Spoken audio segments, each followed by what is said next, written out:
Okay, hey guys, we are at the 2025 TO WebFest, and I'm Robert Randall from Yap TV, and I'm here talking to Julie Nolke, a actor and YouTuber.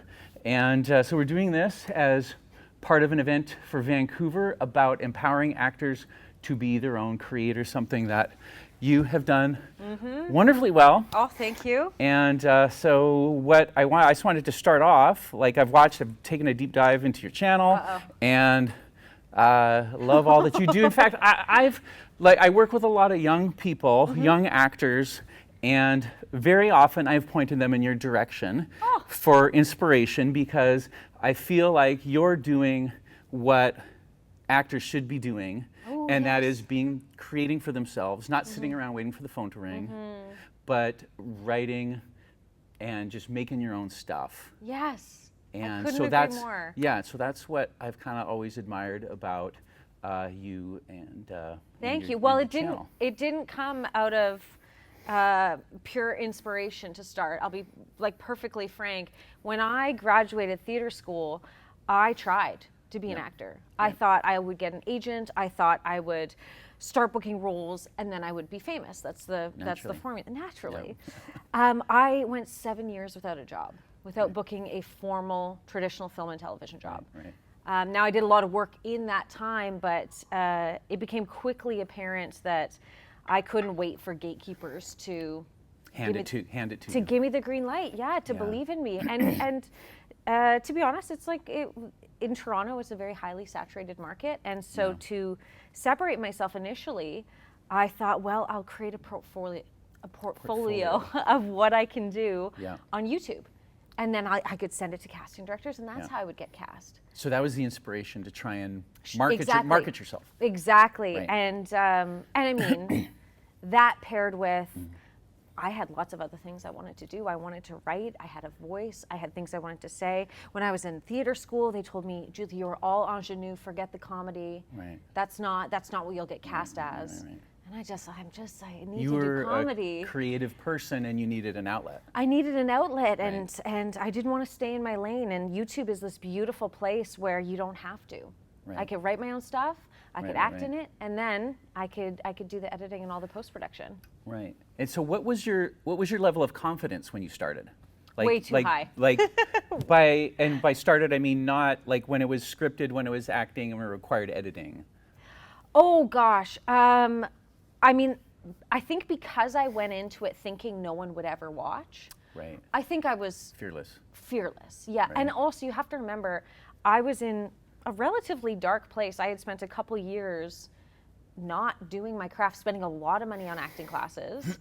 And I was really, really desperate to just be in front of the camera and make something. And I think when you're a creative and you feel restrained in that way, I was just going to I was a bartender those years, so I was just going to my bartending job. You're willing to do anything. And so, and this is my husband and I, he would set up the camera for me, I'd make a little something, and then he actually went to film school, so he taught me how to use Premiere. He was my guru. Okay. Yeah. Yeah, so it's like being a tiger in a cage, not having to... I think so. Oh God, the itch gets unbearable. You have to scratch it. Right. Yeah. So, okay, well that's great having your husband who went to film school, and he knew that. That's like, if everybody finds a husband who went to film school, that's what I would advise. Then they'll be in good shape.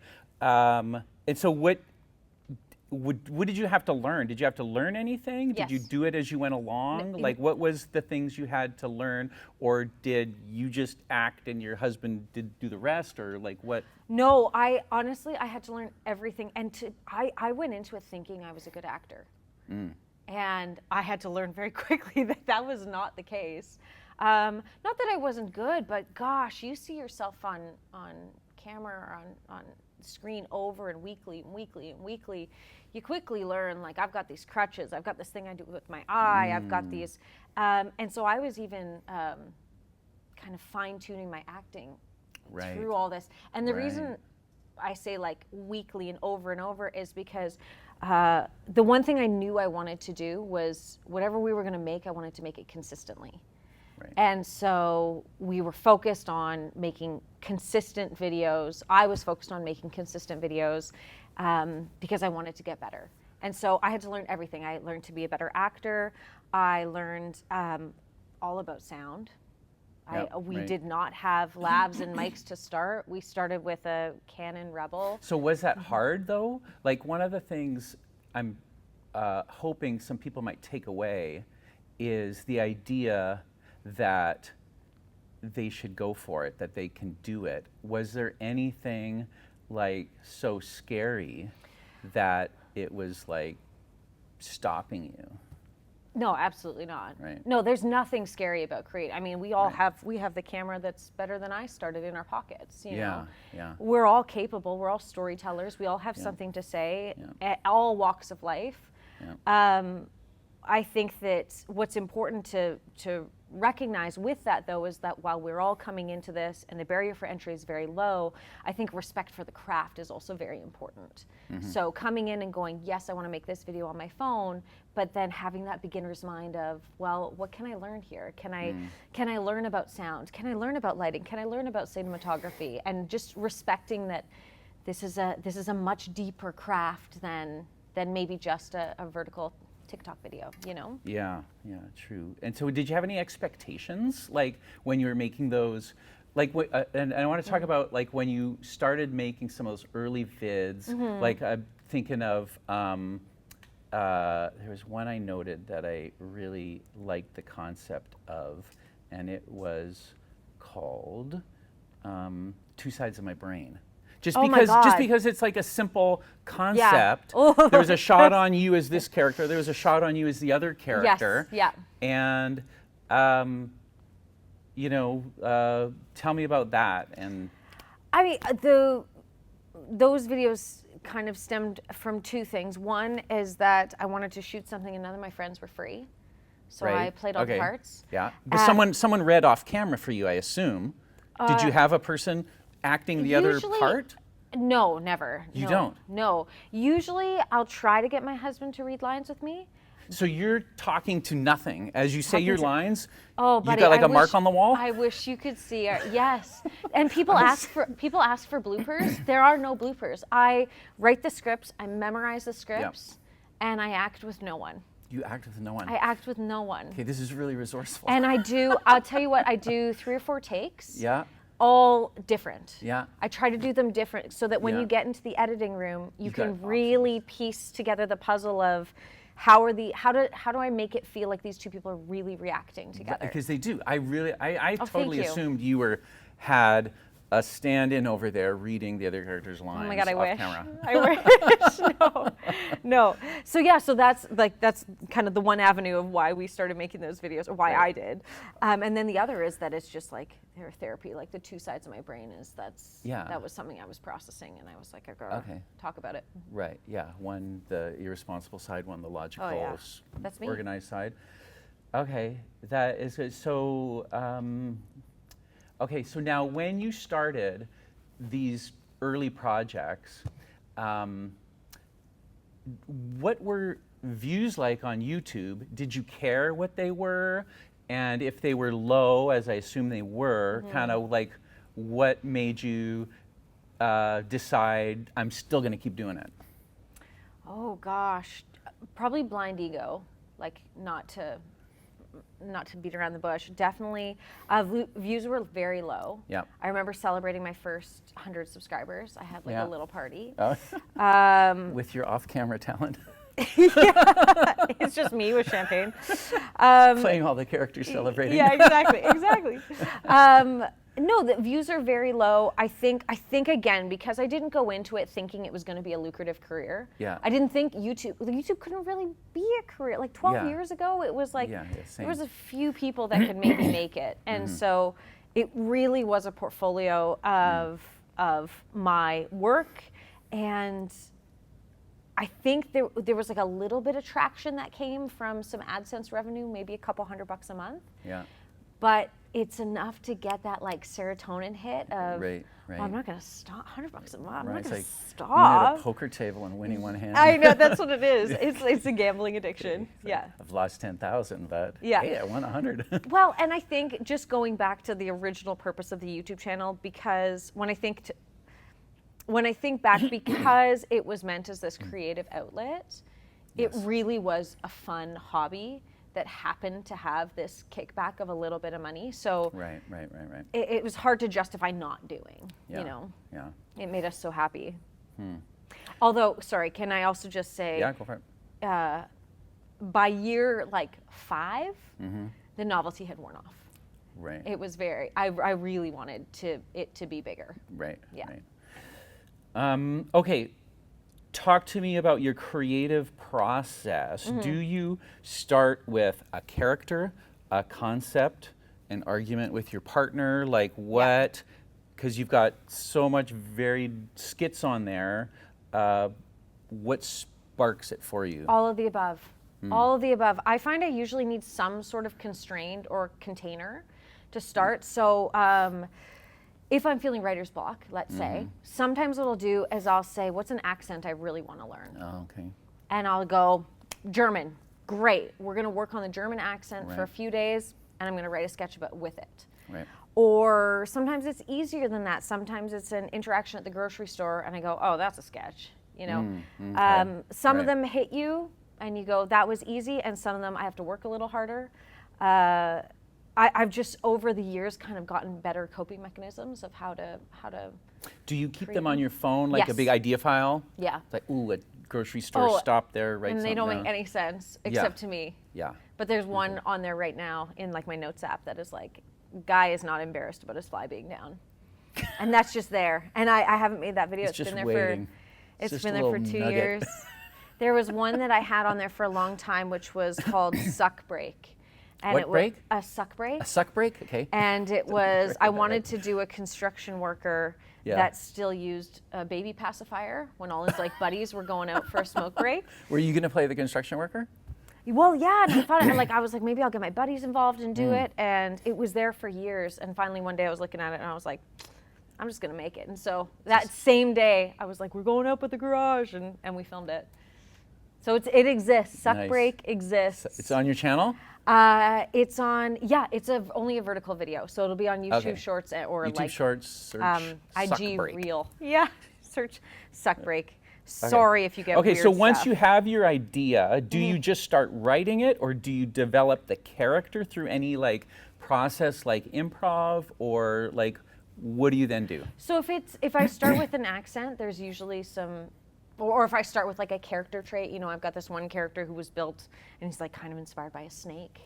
So that'll take a bit of improv. Yeah. But if it's purely concept based, you know, like, I'm trying to think of what I did recently. We have a video that's, hey, I think my best friend is a serial killer. Okay. You know, and it's just two I watched women, that one. Oh, you did? Yep. Yeah. It's just two women talking over coffee, and the whole premise is that she's starting to put the pieces together that her friend's a serial killer. And so for that, because that's so concept-based, what I'll do is I'll write a treatment first. Right. So I'll just write a quick paragraph that says, that tells me kind of what are all the beats of the sketch, lets me look at that, maybe some dialogue, and then I'll go in and write the sketch. And so that involved a different actor. Yes. You and a different actor. So what made you decide I'm going to have someone else play the other character, not me? If I think it's funnier. If I think it's funnier with another person, or if my friends are free. Right. They're so busy. Everyone's so busy. Yeah. But that one in particular, I was like, oh, Nicole she's such an incredible actress. Right. And it's so much funnier if Nicole is a serial killer. Right. So I just saved that sketch for her. Okay, Yeah. Cool.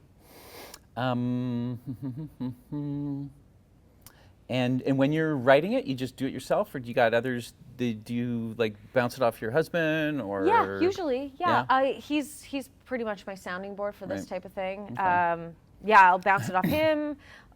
Ideas will go back and forth. We had a video go viral during the pandemic. Yeah, this I remember. Explaining the pandemic Yep. one. Yep. But that was totally one that was like a dinner conversation. It was just back and forth, and we were crying. We were laughing so hard of just this back and forth. And then As you were writing it, or no, while as you were we're shooting it? No. We were having dinner. Oh, okay. And I was like, oh, could you imagine if I went back in time? What would I have done? And then we just started riffing.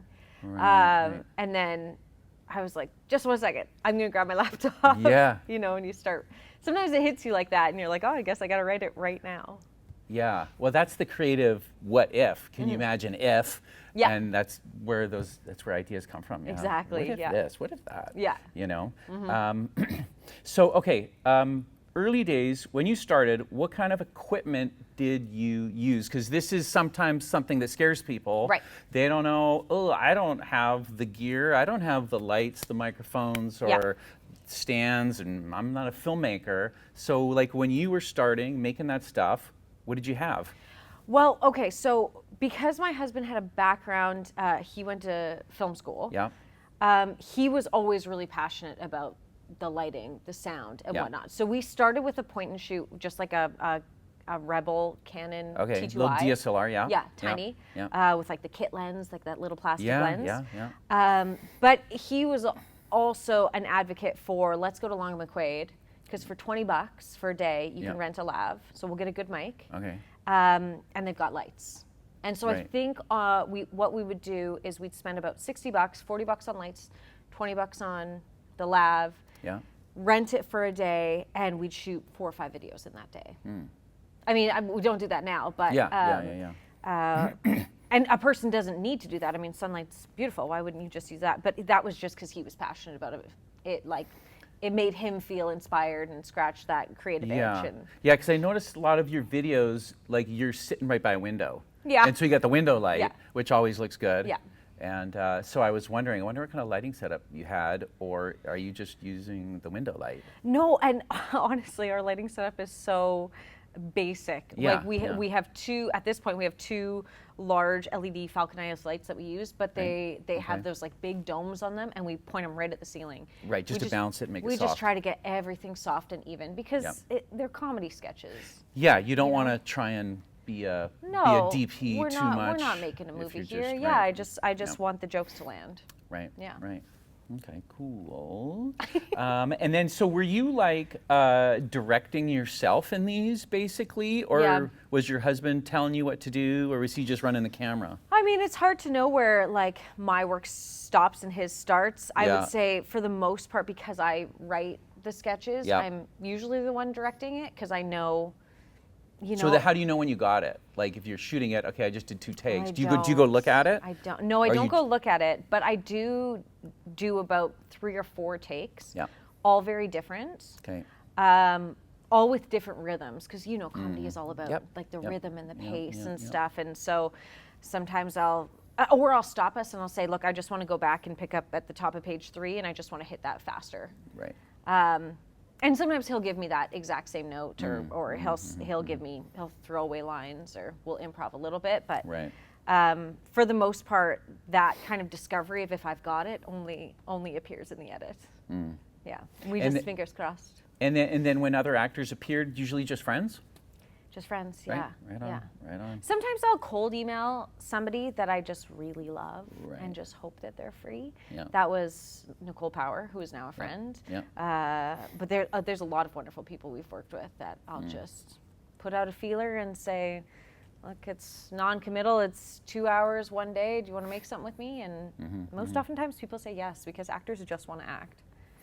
And then, so being a union actor, does that play into any of this? Because I've always operated in a non-union world. Yeah. And like, is there anything you gotta think about regarding the union and being a I union mean, there actor is or and there anything like that? isn't. Like, it's certainly a gray area. Yeah. I've been in lots of talks with ACTRA about where they stand, and we're very transparent. I think that, and this is like at this current point in time, I think their stance is, look, if you're an actor who's creating their own work and you're getting your own exposure, then that's fine by us. Because frankly,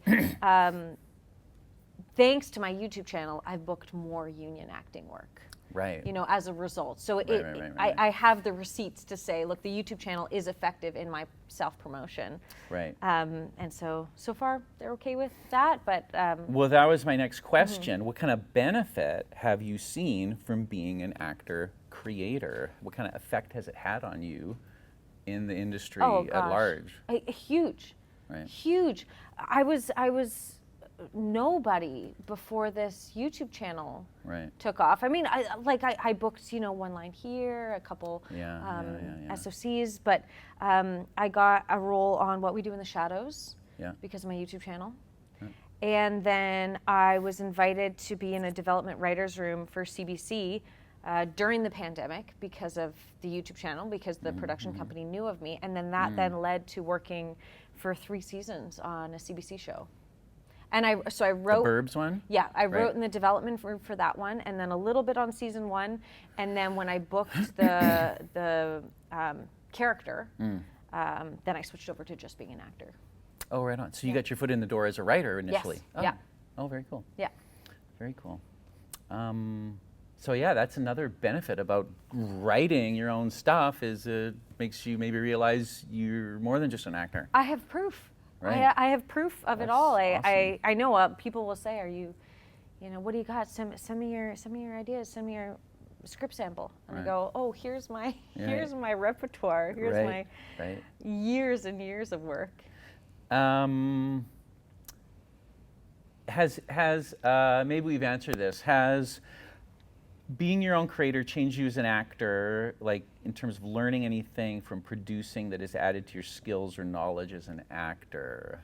I don't know if we've covered that or... I love that question because absolutely.